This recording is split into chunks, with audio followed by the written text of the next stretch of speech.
Welcome, everyone. Today is Monday, August 21st, 2023. This is a regular meeting of the City at Asbury Park Planning Board. Chairwoman Kurzak, can you please call this meeting to order? Yes, this meeting is being held in compliance with the Open Public Meetings Act, Chapter 231, Public Law 1975. Adequate notice of this meeting has been provided to the Coaster Asbury Park Press by publication of the annual meeting notice and posted on the municipal bulletin board and municipal website. All notices are on file with the board secretary. Official action may be taken on the following matters before the board.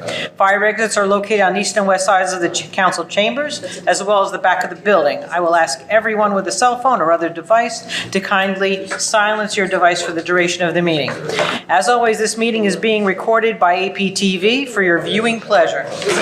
Please join me in a pledge of allegiance.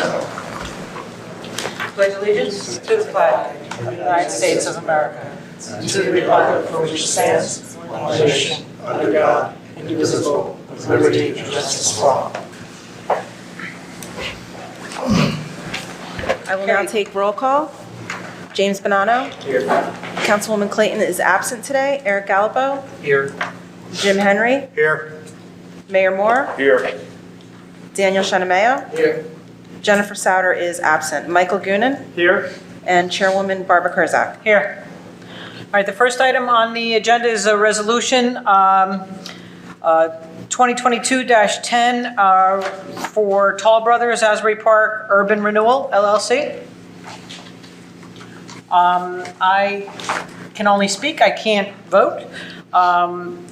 This resolution, does anybody have any concerns about this resolution? I believe that there was just a removal of one of the conditions. That's it. There was one condition removed. And I think it was 36, if I'm not mistaken, something like that. Any concerns? Item 31, if I recall. It could be Yes. 31. Yeah, It was in the 30s. Number 31. 31. It was just an impossibility. By ordinance. Yeah, it was an impossibility by ordinance. I moved the, Well, hold on, did we have, I think I mentioned at the last meeting that the resolution was supposed to say something about them sticking with the plan they developed with the city about their staging plan, but the staging plan wasn't mentioned in the resolution. No, probably wasn't. But if they have a staging plan with the city, it's subject to all the previous approvals and conditions. That we don't need to have it in the resolution. No, you already have it, don't you? Yeah, I'm fine. Yeah, okay. As long as you already have it covered. Okay. It wasn't a new element. It wasn't new. There was talk of showing it to the planning board, and we never did, and then we said it was just the staff had to take care of it. And I thought we were going to put in the resolution, but I guess we didn't. As long as you have something with them, and the first resolution was, this says, nothing altered, anything other than this one item. Everything else remains the same. Sounds good. All right, I don't know even if I can, can I get a motion to approve this one modification?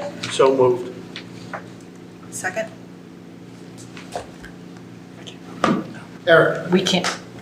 You can Second. Oh, I can Yeah, Eric can second. Okay. Seconded by Eric. Okay, and the members that are eligible to vote are James Bonanno. Yes. Yvonne is absent. Eric? Yes. Jim Henry? Yes. Mayor Moore? Yes. And Jennifer Souter, who is also absent. And that's it. Mayor Moore's eligible on this one? Yes. Yes. Okay. Okay. All right, the next item for approval is the Somerset Asbury Park Renewal, LLC. Chairwoman, on that one, I just went over with the applicant's attorney, and both Michelle and Donna were privy to it. On page, there's a couple of minor changes that just have to be added in. The name up top in the caption should be Somerset Asbury Park LLC, Asbury Park Urban Renewal LLC. I didn't have that correct. I dropped off Urban Renewal LLC. We'll add that. The first paragraph, line 2, they're not the owner, they're the contract purchaser, which is perfectly acceptable and fine. Page 3, nothing. Page 4, number 10, the board engineer is not Robert Salmon, he's William Salmon. I corrected that. Page 4, after now therefore be it resolved, and number 2, I had it that the applicant agrees to enter to enter into, but the applicant has entered into a subsequent developers agreement. Number 3, compliance with Jason's conditions and just added as agreed on the record. Okay. Page 5, nothing. Page 6, number 17, conformance with section 4.3, page 82 of the WRP regarding the new payment for affordable housing and the subsequent developers agreement, both in combination. That's it. Just, Right, so that sounded like more yeah, they're just kind of housekeeping type items that There's they nothing weren't substantive. substantive. Jack, Jim had one quick edit as well, number 26. At the very end, it says, the deed must be reviewed and approved by the board attorney and/or engineer. No. Board, it just says board attorney. The deeds are approved by board engineer and attorney, and I think I might have thrown in. It just says board attorney engineer. So I think that was his The deed must be concern. reviewed and approved by the, board attorney and Yeah, engineer, sorry. okay, awesome, Needs- perfect. and- Okay. All right, any other modifications? All right, can I get a motion to approve this resolution With those modifications. with those modifications? Move to approve. All right, I second. Hold on a second. Jim, were you here for this? I'm sorry? Were you here for this? No, I missed the first. No, he's then got you a- can't, you're not I can't eligible to move the motion. The eligible members that can move this, John Moore, Barbara, Yvonne is not here, Jennifer's not here, James and Eric. I'll move it. Thank you. Second, I'll second. Barbara? James Bonanno, Yes. Yvonne Clayton is absent, Eric Galpo, Yes. John Moore, Yes. Jennifer Sauter is absent, and Chairwoman Barbara Kurzak. Yes. Guys have it. Resolutions are done, thank you. All right. All right, next item up is the Planning Board Master Plan Amendment. Thank you, Eric.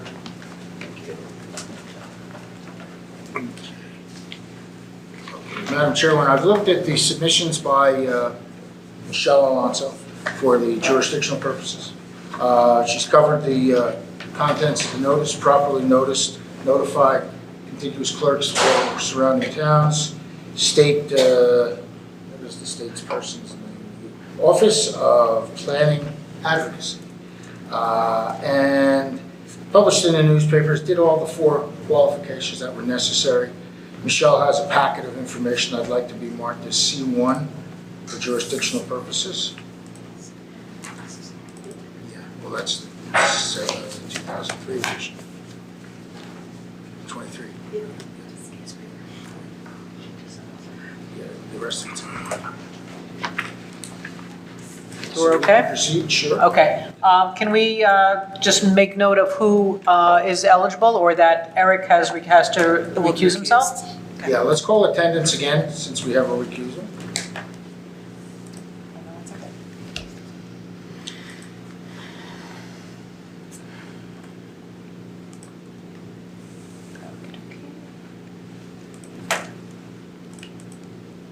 James Bonanno, Here. Eric Galpo is now recused. Jim Henry, Here. Mayor Moore, Here. Daniel Shinameo, Here. Michael Goonan, Here. and Chairwoman Kurzak. Here. We have 6 members, 5, we have a quorum, let's proceed. Okay. Let's begin. Let's get you sworn in. Ladies, please raise your right hand. You solemnly swear the testimony about giving this matter be the truth, the whole truth, and nothing but the truth. Yes. Please state your names for the record, spell them, and identify your purpose.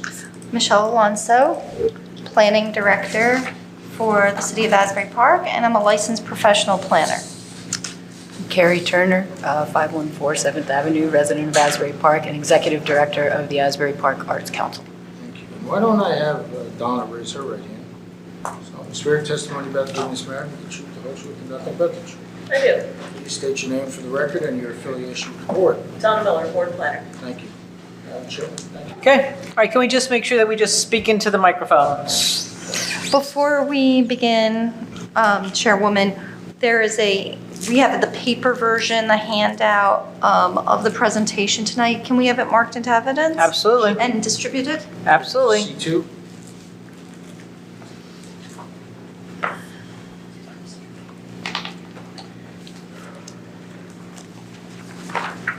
I think also just for the record that we make note that all board members have received the full presentation. Actually, over a month ago, we received it so that the board could review it with plenty of time. I don't know what number that is or if there is a number to it, but everyone has received this. I was going to say, shall we have it, the plan marked into evidence as well? Yeah, sure. Yes, please. Make that C3. And what was C2, Michelle? C2 is the paper version of this presentation that you're about to see tonight. That's fine.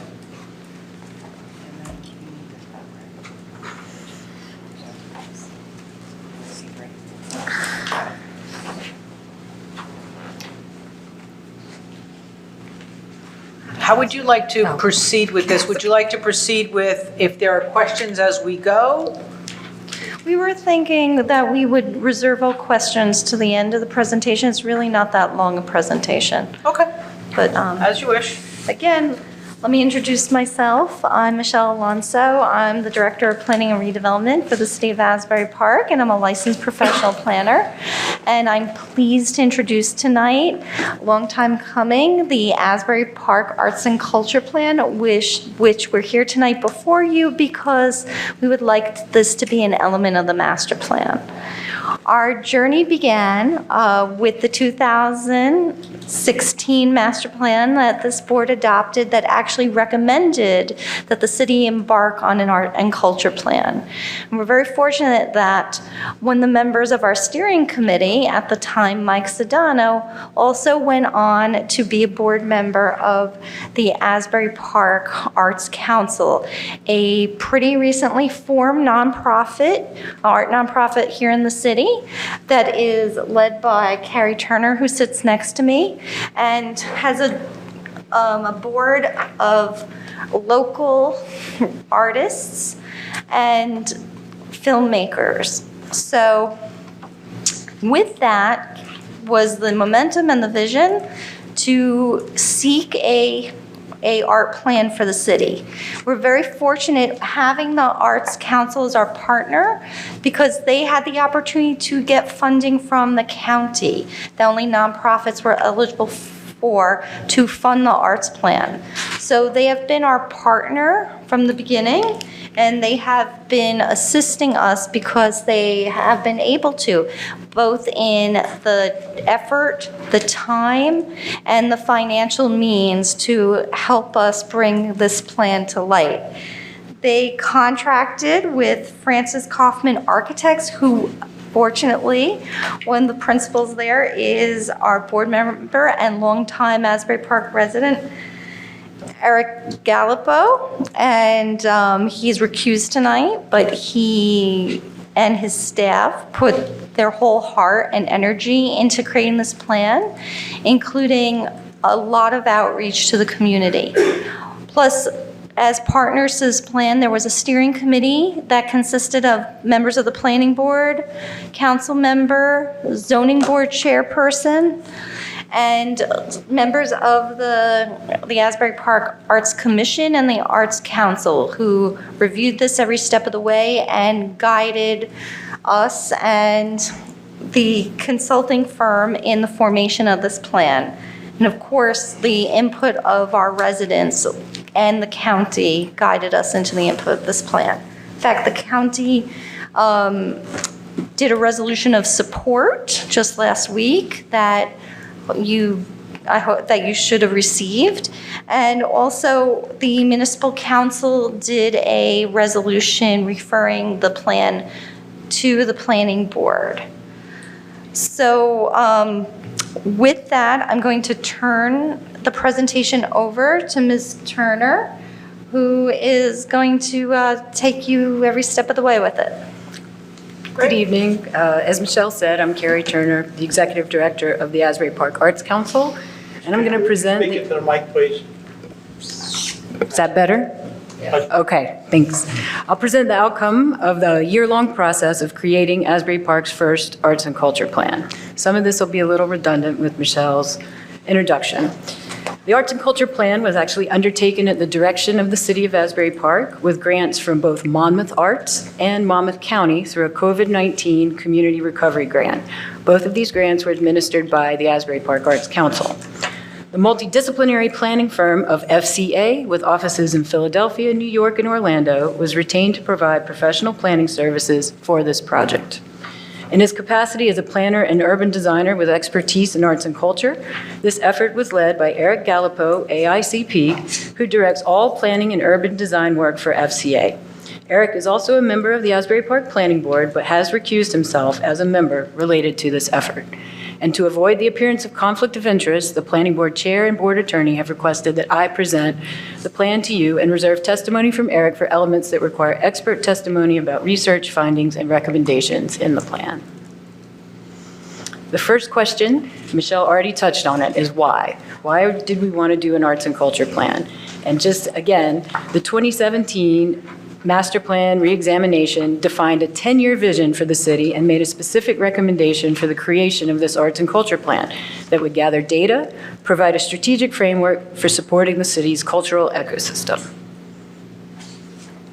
Over the past year, we've been guided by a steering committee, like Michelle mentioned, with representatives of City Council, Planning Board, Zoning Board, Department of Planning and Redevelopment, the Monmouth County Department of Planning, the New Jersey State Council on the Arts, and the Asbury Park Arts Council. The steering committee received regular updates, provided directions on the goals, strategies, and recommendations that make up the plan. The community also was deeply involved in creating the plan. In that pursuit, there were over 150 responses to an online survey, over 20 interviews with representatives of city government, nonprofits, the Board of Education, the public library, and others working in arts and culture throughout the city. 5 focus groups that included more than 50 local creators or artists and producers of cultural and community activity, 2 open houses, one in December at Blackbird Community Commons and one at the Public Library in March, where community members provided feedback that also shaped the plan's recommendations. We attended and spoke with people at many free events and programs to inform our understanding of community-specific needs and priorities. Altogether, we can identify more than 550 individual touch points that ensure the plan is inclusive in gathering input and addressing the most critical priorities voiced by the community. Tonight's presentation is going to focus on the recommendations of the plan, but first I'll present a summary of the research and findings to provide some context for the strategies and recommendations that are contained in the plan. A review of census data from 1990 to 2020 shows a steady decline in the year-round population of the city. This runs counter to a perception of Asbury Park as booming with population growth. When taken in context with increasing median age and income and only modest housing growth over the past 10 years, these trends are consistent with a gentrifying city that is gaining more part-time residents than it is retaining full-time residents. This concept guided how the plan addresses quality of life, cultural activity, and community-based programs by prioritizing the needs of the year-round population in ways that are consistent with the city's master plan vision. The plan also created an inventory of arts and culture assets, including roughly 180 individual creators or organizations related to arts and culture, 80 venues, places, and facilities capable of supporting arts and culture activities, and 60 recurring programs and events that provide a strong sense of Asbury Park as a significant contributor to the regional art and culture economy. It's unlikely that the inventory captured every form of cultural activity or every person, engaging in art. However, it's a starting point, and it's an inventory that should be maintained and expanded as the plan gets implemented by the city and its partners. Research efforts and community engagement activities revealed several findings about the city's community facilities and programs. Most importantly, it was found that there are many private venues, community organizations, and schools with functional cultural space, but there are few indoor facilities for hosting non-commercial activity that are widely known about, easily accessible, or welcoming to the public. And while many community and private organizations in town do provide space, programs, and services, this study found that more publicly accessible facilities and programs are needed to engage residents in creative pursuits. The study also examined the state of event frequency and venue types. Recurring programs, both public and private, were plotted to characterize the frequency of cultural activity throughout the year. This analysis shows the frequency of events is highest in the warmer months, demonstrating a significant seasonal effect related to overall cultural activity. The study also examined the relative frequency of free and public events compared with private events. And we found that paid private events have a high baseline throughout the year, but there's still significant seasonal effect. In addition, the data showed that nearly all free public programming is limited to the warmest months of the year, and with very low levels of activity through most of the fall, winter, and early spring. This data indicates how a lack of the appropriate profile of high-quality indoor facilities has a significant impact on the level of both commercial and community events. This is further borne out by the diagram on the right of the slide, which shows a profile of performing arts venues in the city. Seasonal venues are shown on the left and year-round venues on the right. The vertical axis defines active venues on the top and inactive venues toward the bottom. The take-home message is that while there are multiple types of venues in the city, 70% of the existing indoor seating capacity is currently inactive. And the detrimental impact that this has on our local economy and employment picture when it comes to arts and culture cannot be understated. The study examined the brands and markets that are recognizable contributors to the commercial component of the city's cultural economy. And based on findings from our study, Asbury Park has established itself as a regional destination for the beach, food, and live music. And despite strength in these areas, other components of the city's cultural brand should be supported to diversify offerings, engage local creators, and broaden audiences. Outdoor recreation away from the waterfront, historical tourism, learning, making, dance, theater, and other performing arts all have potential to increase Asbury Park's share of the regional creative economy and for engaging residents in individual creative pursuits. As the plan developed, the competitive regional marketplace was examined to determine what would have the greatest impact on the local cultural ecosystem. As an example, this map shows a significant number of functioning performing arts venues within a 20-mile radius of Asbury Park. New York City and Philadelphia also have major cultural economies that create an even more competitive and professionalized market area. The message here is that at least in the short term, the private market is going to determine the need for new formal venues. The city's investments in arts and culture, however, will be more impactful if they focus on quality of life for residents and inclusive access to community programs, collective assembly, and cultural activity. The research and study also revealed more coordination and collaboration is needed between the public and private sector to create awareness of the resources, facilities, events, and programs that are already available. Each sector has a role to play, but coordination, information sharing, and collaboration is needed to maximize existing assets, to secure grants and external funding, and to connect creators with audiences. With that, I'm going to move on to goals and strategies.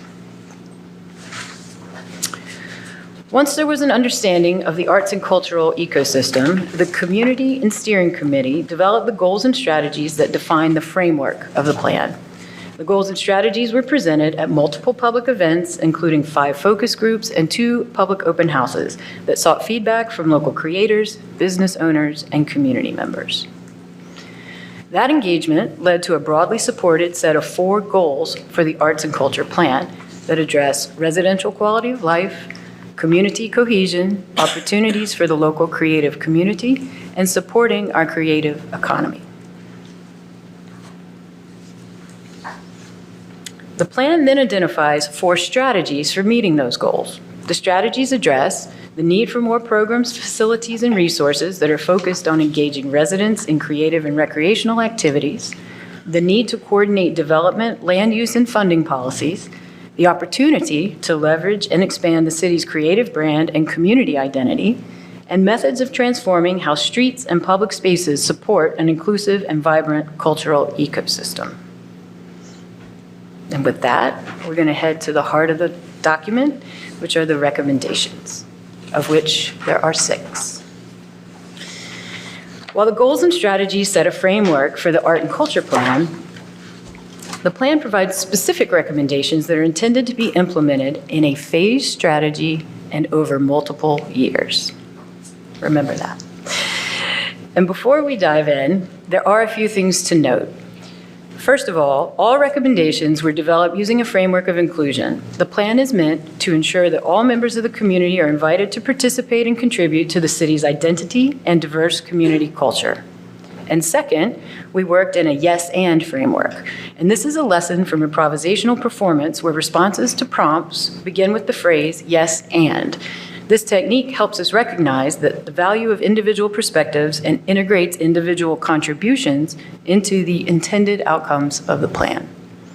And finally, and this is important, nothing in this plan is all or nothing or now or never. The plan is a roadmap meant to unfold over time, and each recommendation starts with small actions that establish a framework for more significant actions in the future.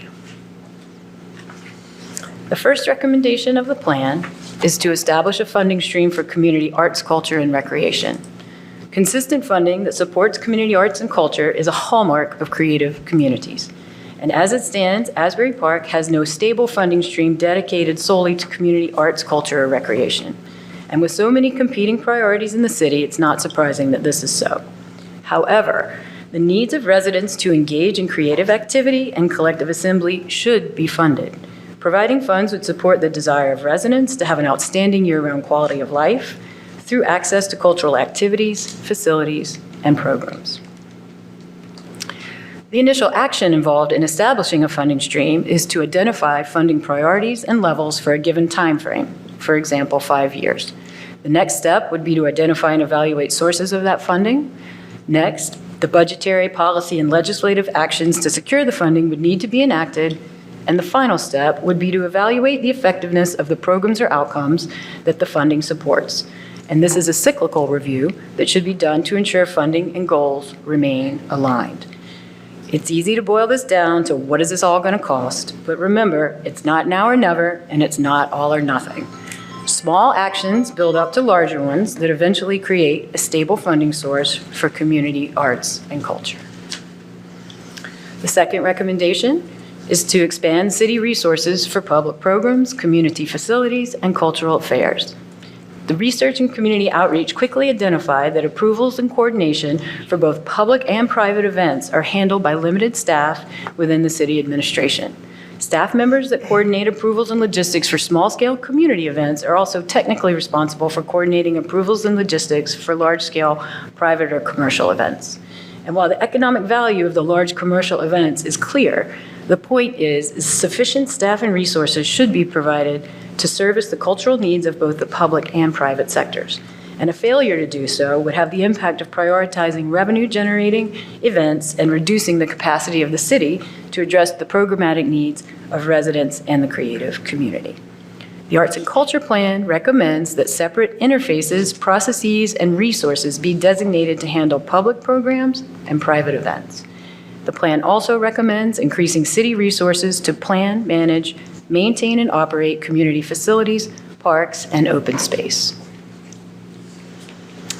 Again, this doesn't happen all at once. Near-term actions like maximizing existing spaces in schools, churches, and community organizations could be the first step.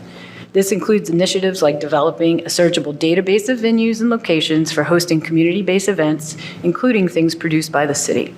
Next, the plan suggests differentiating staff to handle public programs versus private events. This provides clear mechanisms for supporting both community activity and commercial cultural activity that drives the city's economy. And over time, departments may be restructured to focus on how public spaces and facilities are managed, maintained, and programmed, culminating in a Department of Parks and Recreation that provides a comprehensive management framework for community arts and culture. The plan's third recommendation is for the city to engage cultural resource partners. Many community members who also identify as creators or artists were engaged in the development of this plan. While these people were at different stages of developing their creative pursuits into their livelihoods, many expressed a similar conundrum. Despite high levels of creative activity, it was hard to know what other creators or artists were doing. It was difficult to find cultural production space, and there were limited resources that actively connected creators with funding, audiences, or collaborators. To help alleviate this lack of coordination between the public and private sectors, the plan recommends that the city develop cultural resource partnerships. These partnerships typically involve nonprofit organizations that coordinate and facilitate cultural activity on behalf of the city.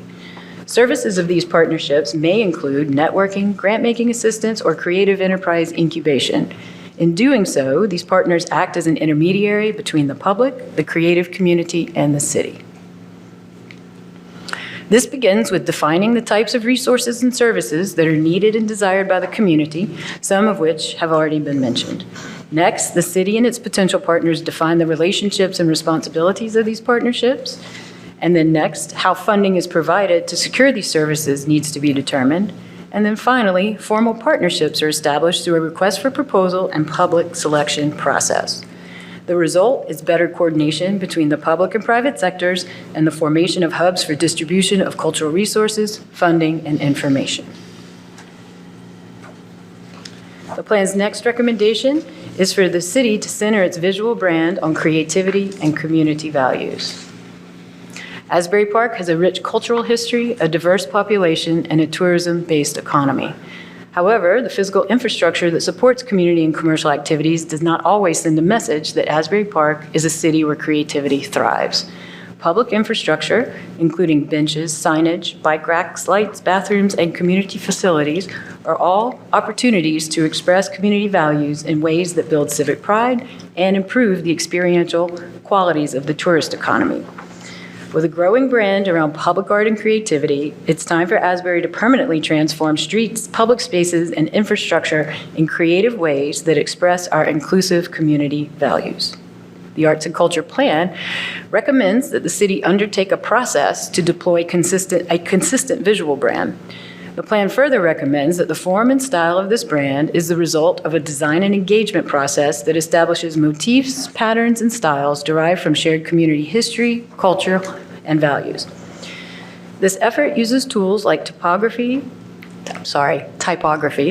colors, logos, and other branding elements as part of the city's infrastructure in the same way that these things are applied to social media, tourism marketing, and merchandise. This is not an issue of applying the exact same design throughout the city. Ultimately, the elements get deployed in strategic ways and work together to define a brand and visual identity that is recognizable to visitors and authentic to the experience of living in Asbury Park. The first step in achieving this is a public engagement and design process that creates a system of tools, standards, and assets that define the elements of the city's visual brand. Next, the city uses the ongoing cycle of renewing public infrastructure to integrate the visual brand into each capital project that the city undertakes. And over time, the cycle of renewal builds the visual brand project by project, element by element throughout the city. And finally, the city may engage in a tourism and marketing campaign that turns the city's brand outward as a tool for economic development or to promote the profile of cultural and artistic opportunities for visitors year-round and citywide. The plan's next recommendation is to support and connect cultural nodes and community gateways.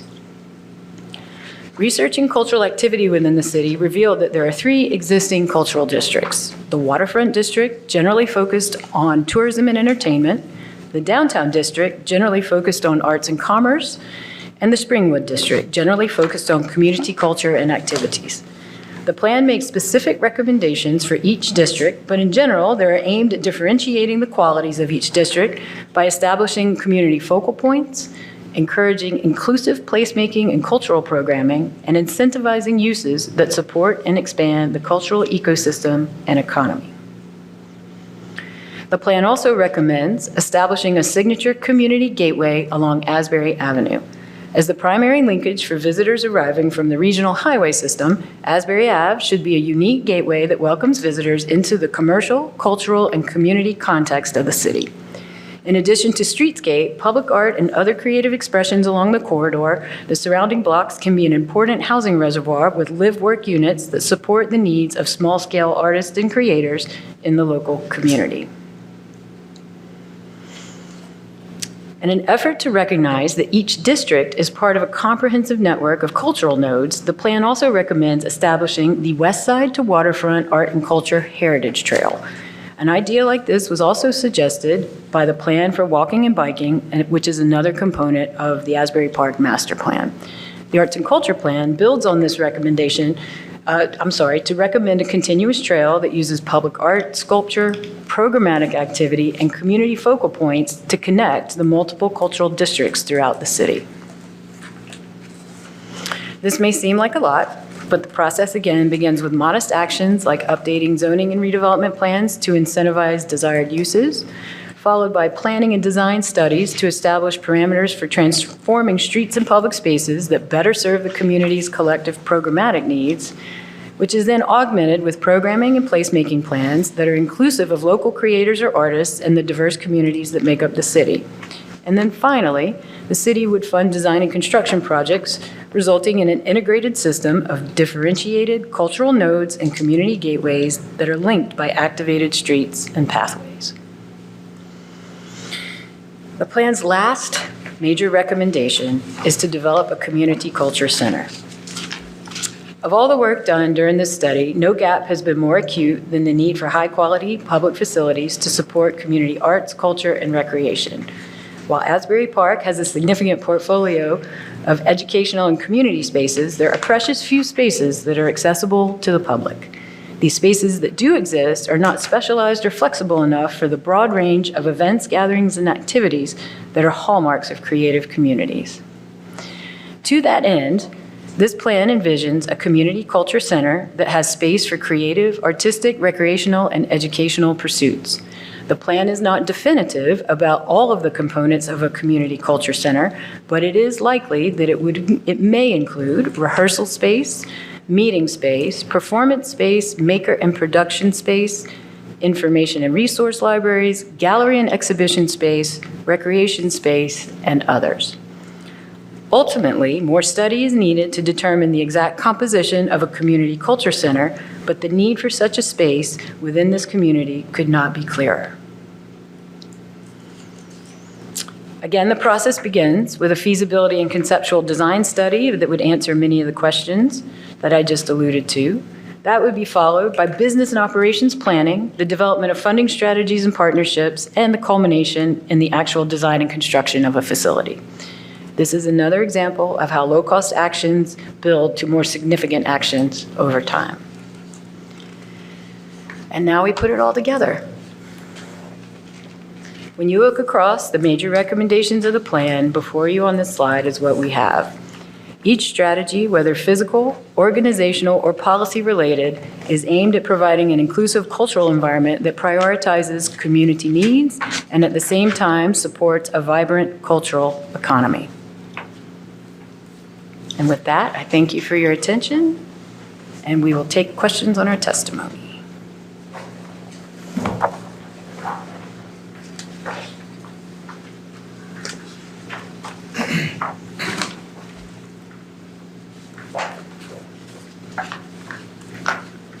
Can I just say that, first of all, I think that this particular project, with the amount of touch points and the amount of people that you have brought into this process, is, I can say from my recollection, the most amount of people, the most amount of events, the most amount of opportunities for people to weigh in.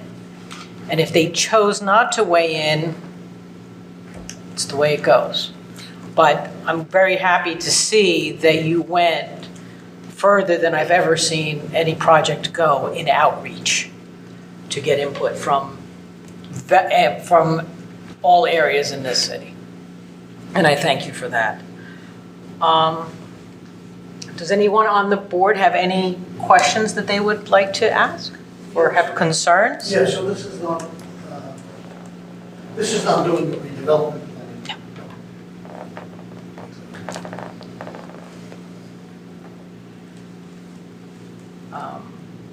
Anyone else? Yes, I got a couple of questions. As far as the Board of Education, how much input did they have in this, in the background information for the plan that was submitted? Mr. Henry, I want to make sure I understand. Are you asking maybe who we talked to? How do you want me to quantify what you're asking? What I'm really asking is the Board of Education on board with this plan? Because in the plan itself, there are several references to the Board of Education, the Board of Education facilities. And are they comfortable with those facilities being used in connection with this plan? In other words, there's a couple of schools mentioned. Are those schools really available? What I can tell you is that we interviewed a board member and also the director of, oh my goodness, I'll remember, curriculum, I believe. So we got someone from the administration and also someone from the board. And we talked to them about possibilities. If you're asking me to speak for them to say that they, that's about all I can tell you, is that they were interviewed in the data gathering process. Well, And so their attitudes are reflected in this.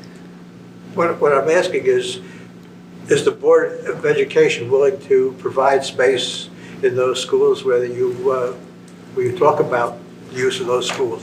Do they buy into this plan? I want to state the people that they spoke to do buy in. Sorry, you have to speak up, Michelle. I want to state that the people that were spoken to do buy into it. Did this go for a vote at the Board of Education? No. But are they opening the door to further conversations and willingness to host events in the schools? Yes.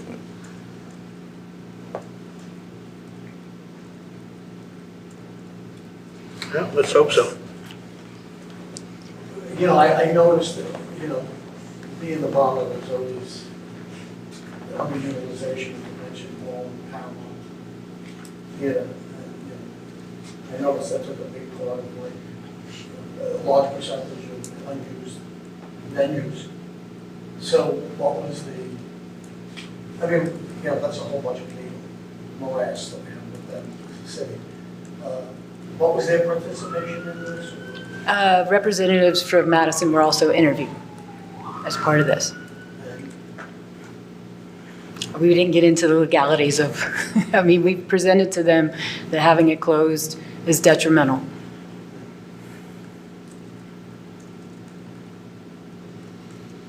I agree with you, Dan. That slide is kind of shocking, seeing how much indoor space we have inactive right now. Really kind of opened my eyes to the needs of the city. Commercial space and keep it closed. I just don't understand from being a businessman myself. Just for your curiosity, speaking of that slide, just for event space, I don't think any of the parks were included or anything like that. Is there a reason that the parks weren't included, or is no small venues? They are part of the inventory. They may not be part of the fixed seating. That slide talks about venues with fixed seating, so it wasn't intended to include. But in terms of the inventory that you look at as the appendix, parks are included as public space. So one of the recommendations is a suggestion that the city should build a cultural and community center. Is that one of the wishes? Yes. If the city doesn't do it, they can find a partner to do it. The recommendation is that the city needs a community culture center. Did you include, I think there was going to be a small community space, a community room with a new firehouse. Was that included? No, I believe that had already been decided to be removed during the duration of this plan, so. I'm sorry. If I'm misspeaking, I'm going to look to You're correct. Yeah. Is that no longer being? That is no longer part of the development. It was a small room that could only hold 50 people. Yeah, I know. Well, there was no limit on it, right? No, absolutely. We understood that it was included and then removed. So while we're talking about building things and things the city is supposed to do, so there's a lot of recommendations in here for studies that should be done in the future, and they all sound like great ideas. City branding and marketing study, these sound like good things. We should do them. Is the thought of the plan that the city should be doing these? Would it be a collaboration, or is it kind of one by one, figure out a funding source for each of these things to be done? The idea is that this is, as the city adopts this is the city's vision, but they will need collaborators. So, and that hence one of the recommendations to have cultural resource partners. I don't know that there'd be any limit on what those partners could help with. But the idea is that this is a city document, that this is a city plan, but again, one of the major recommendations is reach out for partnerships. Do you think like, has it been doing to like commercial partnerships at all, with for-profits? Like, for instance, I was thinking, is there an opportunity like Netflix is gonna go like I don't think, studio at the Fort Monmouth? I can't speak for the city, but I would say all things should be considered. There are with other municipalities, private funders of our events. So of course, that we're open to partnerships. We'd get a Netflix community culture. Well, we'll see about if they'll build us one, but I don't know. I think that one of the things that has come up in the past in other projects, and I'd like to make sure that we mention it here also, is that there is talk here about outdoor space. And some of the outdoor space that we're talking about already have stewards of that outdoor space. And my concern is that we continue to bring those commissions and committees into the process. That if we're thinking of doing something, let's say down, in Sunset Park, Sunset Lake, we bring in the Sunset Lake Commission. We think of doing something which is in here down Lake Avenue. You have to bring in the Wesley Lake folks and the Environmental Shade Tree Commission, because guess what? There's tons of gardens that they've just planted there. Do we want, how does that work with your vision? Because it's all there. I would say I would back up to it, but it was everything you're saying is an absolute need to coordinate between the existing bodies that are already active in Yes. town to make sure that they know what each other is doing. Right, because they also know what the future is. Correct. And what their intentions are. No, the idea would be to enhance collaboration. Right, and I think that all the commissions and committees are very willing to do so. And obviously, the Arts Commission that we talk about murals all the time, that they obviously remain very close in these processes. I know that I don't think that anyone can really argue about the vision. I think that always the sticky point is going to be the funding, as always. And I know that one of the issues that is probably going to be coming up is that unfortunately, our town got hit very badly in the last tax session. So what's going to happen, we put this in, let's say that we put this in, it's a roadmap.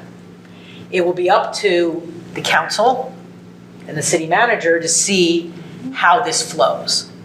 Because just like what happens with, I don't know if many of you know, the way that we deal with the master plan, is that every year I go and ask for some money, some project for whatever it is, and it's like whatever they can fund, they will. And if they can't, they won't. So it all depends on how things flow. So I have to assume that that's pretty much the way that this will go too. But the advantage that you have is grants. That you can go to find the money, that people are willing to come, just like you did for this project. So that's your advantage. And, I think it's an amazing advantage because that will help get things done, without a doubt. Leveraging existing venues like our folks mentioned, that is so incredibly huge. How can that happen? Because it's like, I'm concerned about what you have, that you're going with what you're saying that you want things to happen in certain venues, but how many, is like a Stone Pony, involved in that, or a House of Independence, or whatever, because that's private. And do they get pulled into this, into this plan? Or are they, you've got public here for profit, and then you have this? How did they come together? They're part of the community, Barbara. I would answer that they are part of the community, and Okay. they are part of that. What needs nurturing is the part that is more residential focused and less commercial focused. Right. So I think what the plan does is it looks at everything, and it says, Pony's over here doing this, Pony's kind of on its own track. This plan wasn't meant to take the health of the pony, other than acknowledge that it's there, And they can help. and it functions, and they can be a partner. They can be a partner in it. But the plan is really looking more for sort of the residential quality of life. And so if the pony is part of that, to the extent that it is, yes.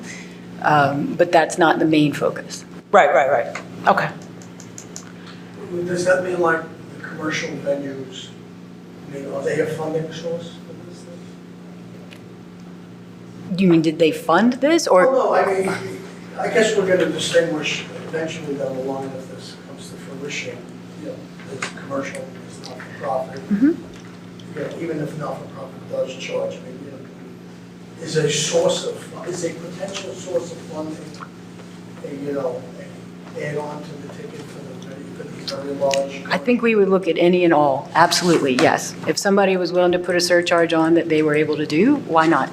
But can I say that, we're going to explore everything. Again, this is sort of at a very high level, meant to be a document that sort of lays it out as a vision, but nothing is set in stone. So yes, every private commercial enterprise that wants to be a partner and sees the bigger vision, 100%, we would look for any and all ways. We would. Can't speak for the city. As a nonprofit partner, we would absolutely explore all ways that any private commercial can get involved in supporting. We would, of course, again, in seeking accomplishing these goals, we would do with partners our best to tap all resources that are out there. Also, please know, another part of this plan that's very important is increasing access to the arts, to those who currently are not having enough access to the arts here in the city. And that's also going to be a primary focus of this plan. I guess I'm a little confused about what I am as a board member being asked to do. So maybe you can, what you can, or the council, or the chair can explain. Well, by making this a part of the master plan, this will be an element of the master plan. It is then a policy document that we, the city, can use in forming policy on the arts. And when I say that, it's not only deciding on what the city will, put their efforts in and spend money on, but also helps us in grant leverage by saying this is an adopted document. Because I've learned some stuff that's not in the master plan is really not enforceable, right? From the planning board, it's zoning. Some stuff comes before us and it's the zoning that. Right, zoning is the regulations. Is the regulation. The master plan and its sub-elements are the guidebook that give you the basis for those regulations. That you should use to. Right, so in this arts and culture plan, this gives mostly the governing body, not so much the planning board, the guidebook for identifying what the needs are, right? That's the whole study, the outreach, getting the feedback. And then what do we think is the best way to address those needs? So again, as the planning board, you're going to recommend that the document be adopted and be used, that the governing body use it as a tool. If you find that there are any of those recommendations that aren't maybe consistent with what the master plan had asked as part of this, go pursue an art and culture plan directive. If you think some of those recommendations aren't consistent or what should be in the plan, then you can say, hey, governing body, we don't think those should be included in the plan. But ultimately, what you're here to do tonight is to say, yeah, this sounds like what we had asked for in the master plan. And we agree with the recommendations and objectives. And hopefully the governing body will act on those as they can find funding sources and partners to undertake all of those actions. So, and I think a lot of the questions you guys had tonight are really a great, that's the basis for why in the plan they recommend a coordinator, right?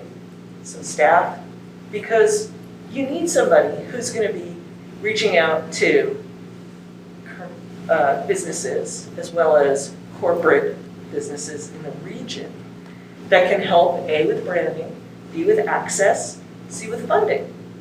So again, as a planning board, you're saying, yeah, we like the idea, we think you did a good job formulating the study, determining the need, and coming up with ways to address those needs.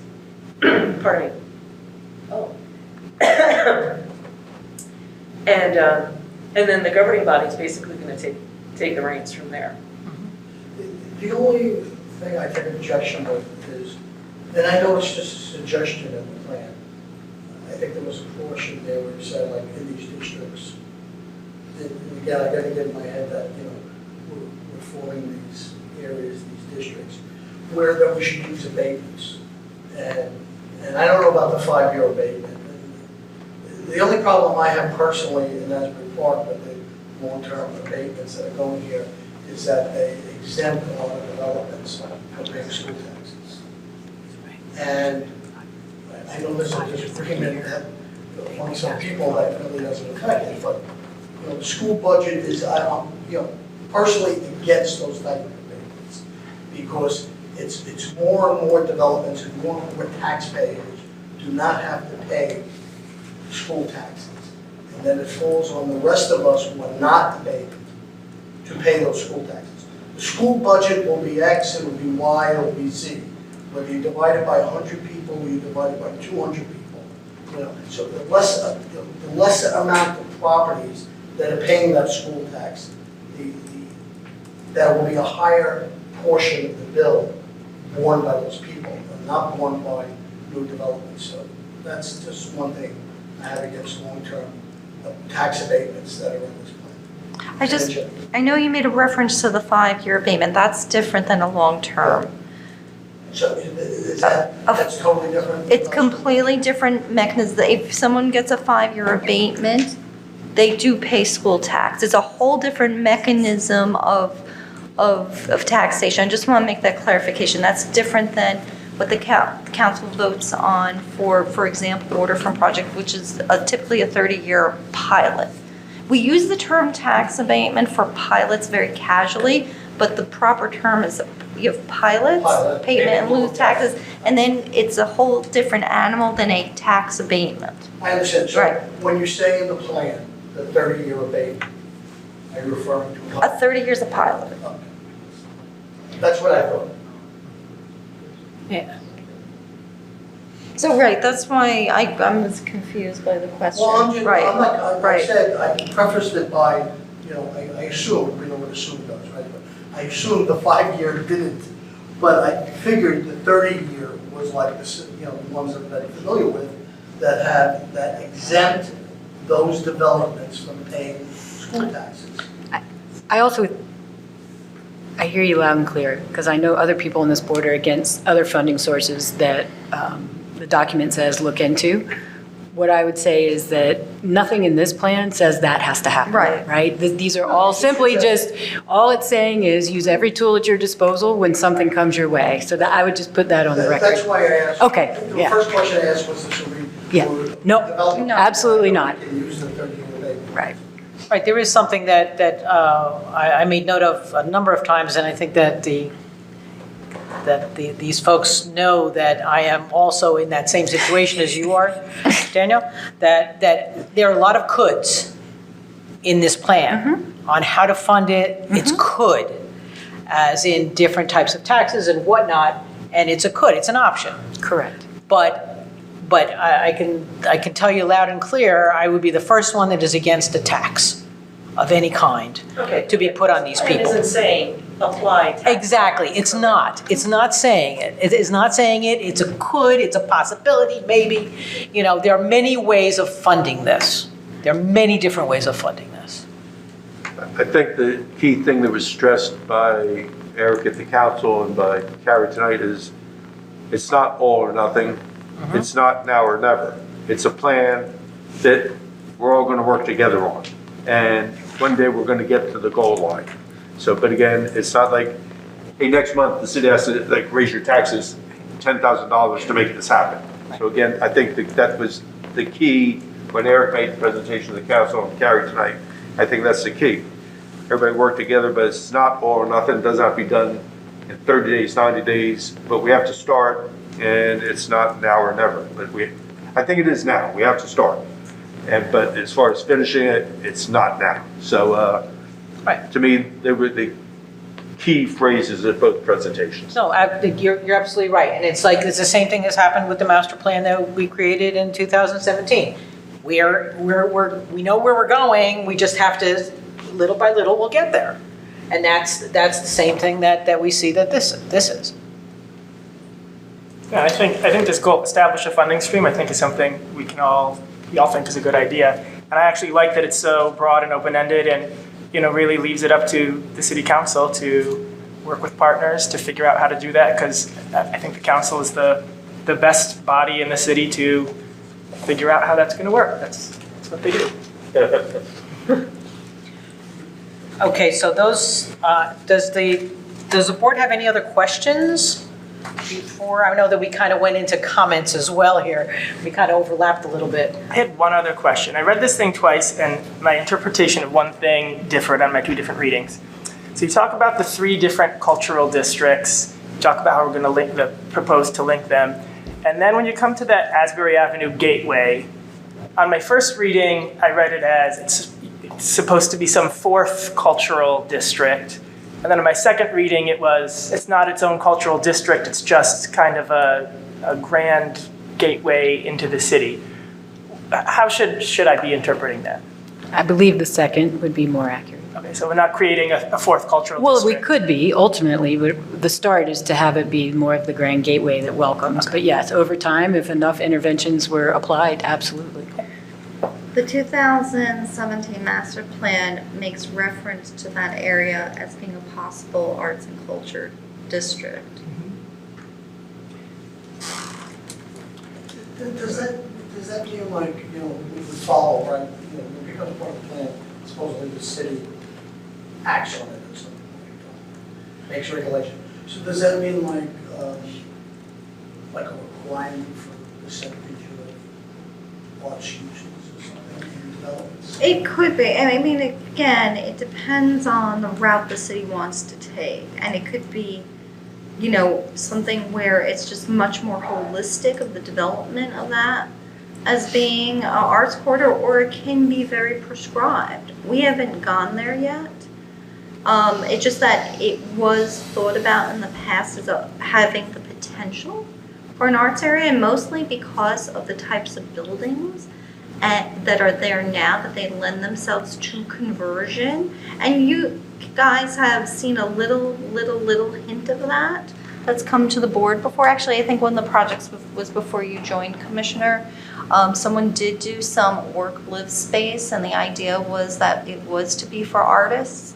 So there has been tinges of it. Has the city plunged into doing whole-scale, whole regulations for it? No. Yeah, usually incentives work better than prescribing. Sometimes they kind of work better than the state. Right, and but to give incentives, you have to have incentives to give. Is there, is there a practical way to require future development to fund these types of projects, similar to the requirement for housing that certain types of development have to provide? In other words, is there a practical mechanism to start a fund funded by future development, so that there is a a backlog of dollars that could be used to foster this plan. So theoretically, you could do that. One of the mechanisms that other municipalities have done is put requirements in redevelopment plans or put requirements in redevelopers agreements. They say that with a big but. One of the municipalities that does that gives an option of you provide the art on your property or you pay into the fund. Everyone opts to put it on their property. So there are mechanisms. We have not done those mechanisms here, but that's how other municipalities have had developers, larger scale developers add art or even have put in regulations to paying into a fund. Do you know of any municipality who has successfully done that, not giving the option to the developer, but requiring the developer to pay into a fund? I'm going to consult. 1 second.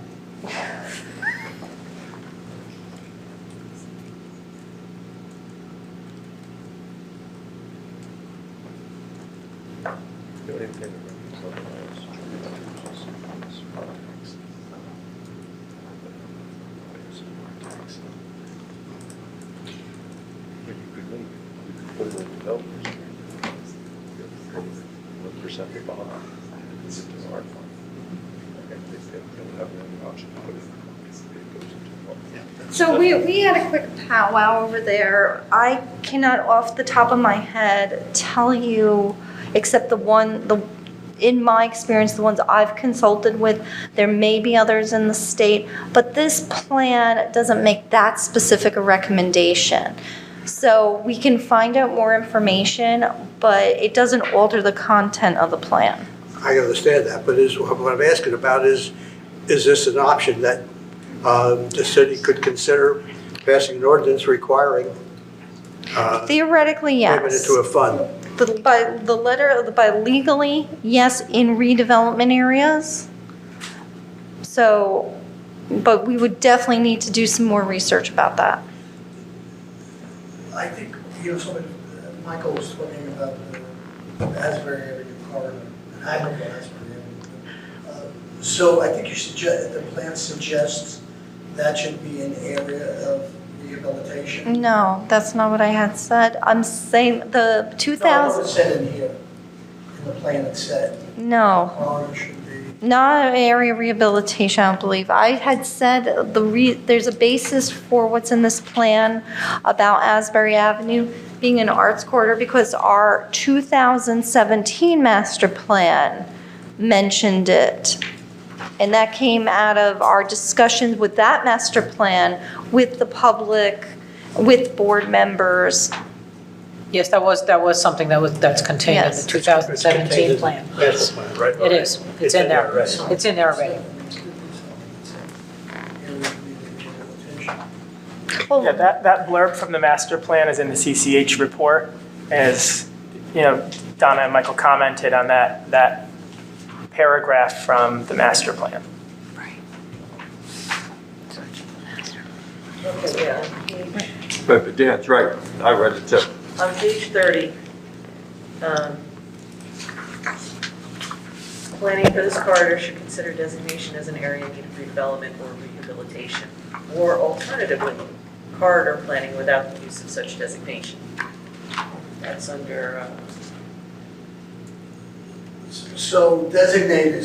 that's a citation from the master plan. That's not a That's already in the- recommendation, that's that's already already in the master plan. So that's what everybody's catching up on, yeah. Okay. What does that do by saying it's that area from Main Street? So, Comstock-Moore? Okay. So as you know, or some of you are familiar, Danny missed it, we just had the application for 1012 Asbury Avenue, the mixed-use inclusionary development. That's taking up one of the long blocks on Asbury I Avenue. think it was there for the first meeting. Did you catch the first meeting? Okay. So that building will have live workspace in it, right? So there's it's a site, it did have a redevelopment designation, rehabilitation designation. The property's being redeveloped, it's going to have some attributes that are recommended in the master plan that relate to art and culture. Some of the things that are recommended in this plan will be coming to fruition as part of that development. And then, that's a lot of frontage. That's the one with L&M, right, from New York? Yes. Yeah. And we did that as a plan for just. It has just got It's site its own plan plan, approval, right? yeah. So, as things evolve over time and as development occurs, we're gonna get to see some of those things, satisfying some of the recommendations. And then giving, more incentive, people will see that and go, oh, maybe across the street, some of those other buildings, start to evolve as well. And then we have our district.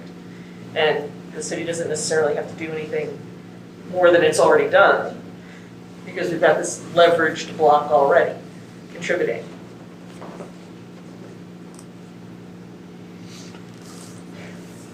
Anybody else have, any of the board members have any other questions before we go to public comment?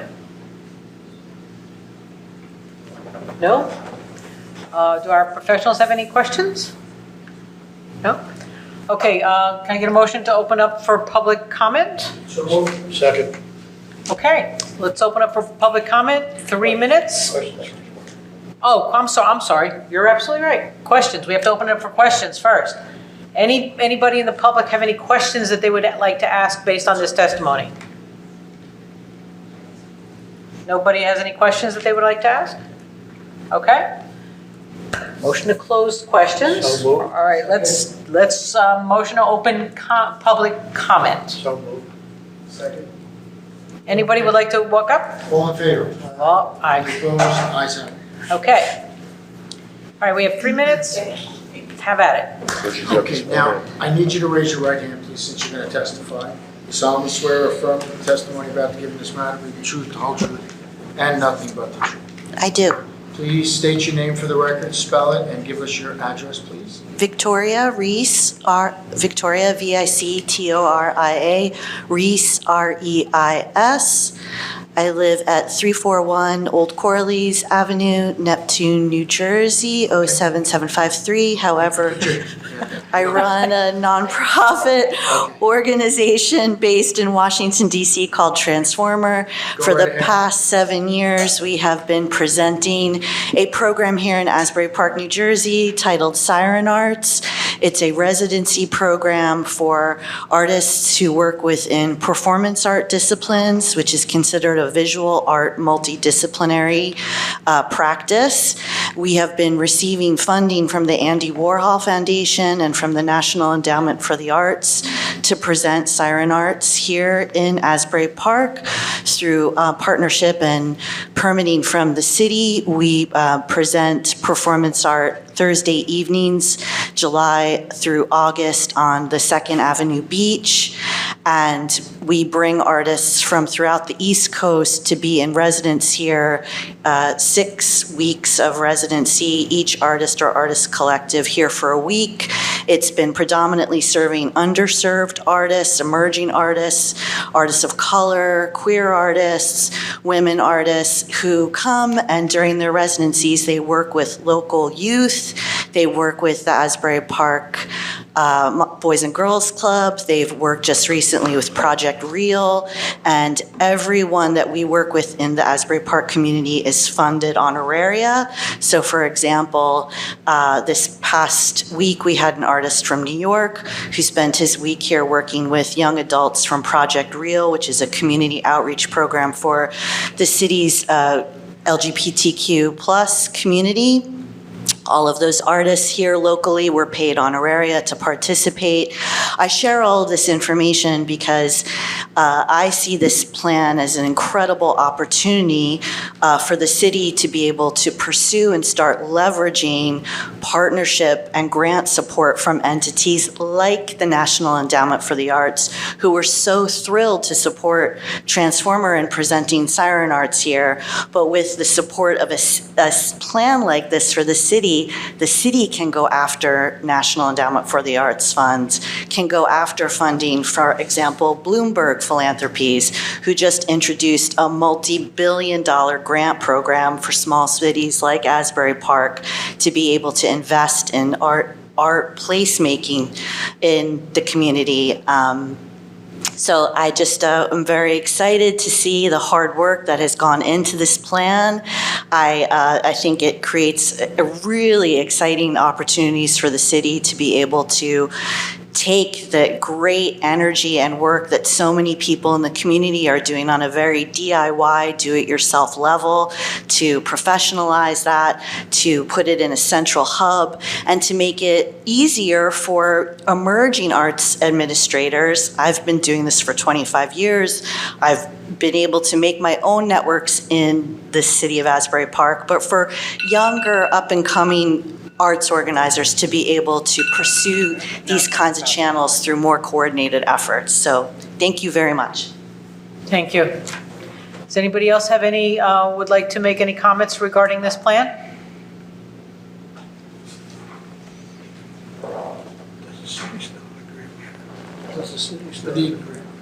Wendy Glassman, 703 Sunset Avenue, Asbury Park. Okay. Solemnly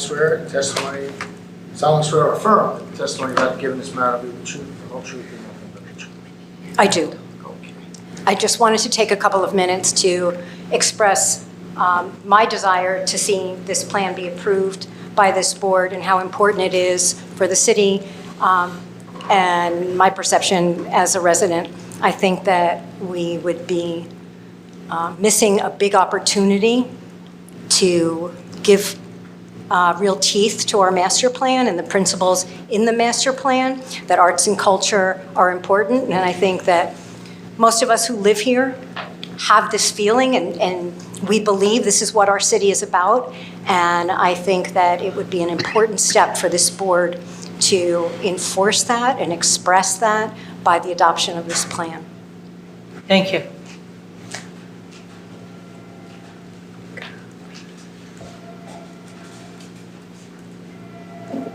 Hi. Please raise your right hand. Solemnly swear or affirm the testimony about giving this matter will be the truth, the whole truth, and nothing but the truth. I do. Please state your name for the record, spell it, and tell us your address, please. Catherine Minervini, CATHERINE, MINERVINI at 1012 Fifth Avenue. I want to just say to FCA and the Arts Council that I think you did an incredible job. I did my best to try to get the word out and get engagement from our community and neighbors and attended as many events as I could. I've seen this presentation twice now. I think the positioning of it is great. I love the idea that, you know, this isn't an all or nothing, that we just have to chip away at this, but we have to start somewhere. I think it's really important to have a plan like this. But most importantly, I think that the perception of Asbury Park is very music-centric, which is fantastic, but there's a whole other world out there that has to do with art and design and digital media, and we need to really attract people to come live here of those professions, but also people that want to live here and learn about those, like families and kids and young adults. My husband and I have a company called Image 819 where we do motion design. And I will tell you this, that it is incredibly difficult to find talent that wants to work at a company like ours. We've had to import people from Los Angeles, or we have to go up to New York. And I think that plans like this help to attract talent in different disciplines in the arts. And I think that that is really important as part of the growth of our community and can be a central hub for things like that, especially with the film industry, what's going on in the state of New Jersey and how much effort and energy and money is going behind that with Netflix coming close by. So we have a real opportunity to attract an entirely new element of the arts and culture community on a national level. So thank you.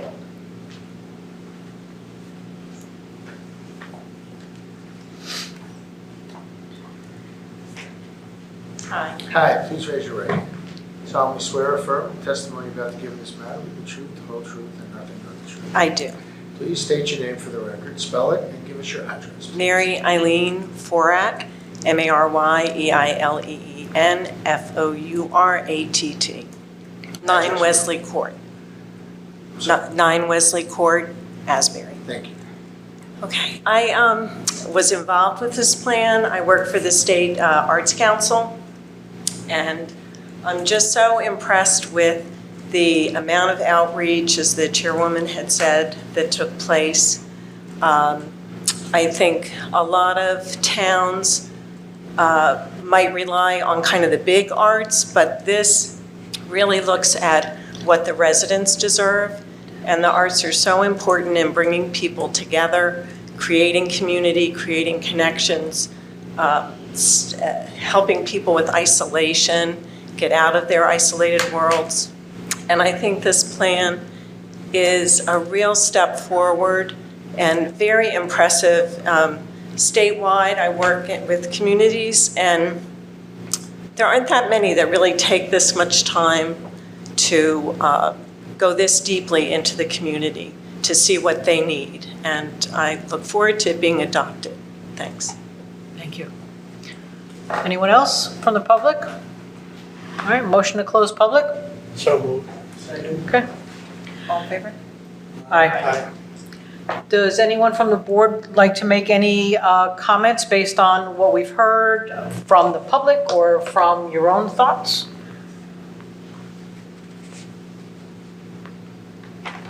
All right, one thing that I would like to bring up once again, I think that this team has really raised the bar on the creation of a presentation to obviously the council, obviously the county, I mean, this is, the depth and range and the outreach that you guys have done is really commendable.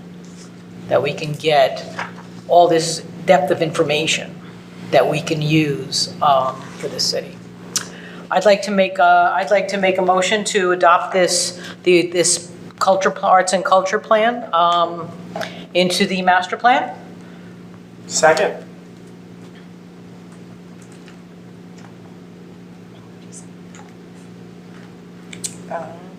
Okay. James Bonanno. Yes. Jim Henry. Yes. Mayor Moore. Yes. Daniel Shinameo. Yes.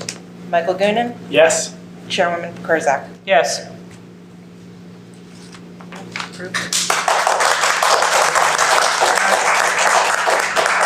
Thank you. Good job. Real hard work. Good job. All right, go forth and build. Motion to adjourn? And Motion to adjourn. motion to adjourn. Okay. Aye. All in favor? Aye. Thank you.